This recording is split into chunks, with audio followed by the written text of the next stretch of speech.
Vivo Y21 model একটি phone. তো এই ফোনটি যদি আপনাদের লাইটিং আইসি ঝামেলা হয় সেক্ষেত্রে আপনি কয়েকটি চেকিং এর মাধ্যমে বলে দিতে পারবেন যে আসলে আপনার কম্পোনেন্ট খারাপ না আপনার আইসি খারাপ।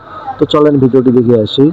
তো এখানে দেখতে পাচ্ছেন লাইটিং আইসি থেকে তিনটি লাইন আসছে। এটি হচ্ছে সিএবিসি, একটা হচ্ছে এলইডি ক্যাথোড, একটা হচ্ছে এলইডি অ্যানোড।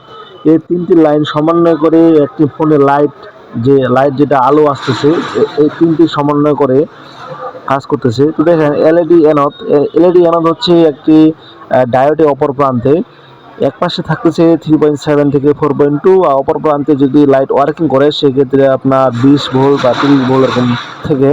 আর এখানে লাইটিং আইসি এটা হচ্ছে কয়েল।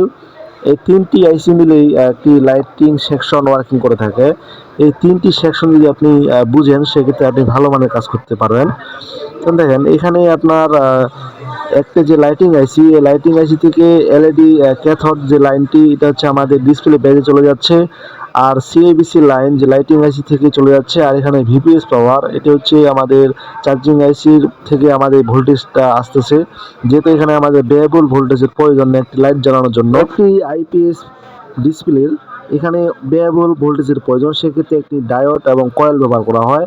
আর যেহেতু একটি এমোলেড ডিসপ্লের ক্ষেত্রে এখানে অনেক ভোল্টেজ কমের দরকার, কারণ আইপিএস ডিসপ্লে আপনার 30 থেকে 40 ভোল্টের প্রয়োজন একটি লাইট জ্বালানোর জন্য, আর এমোলেডের ক্ষেত্রে 7 ভোল্টের প্রয়োজন।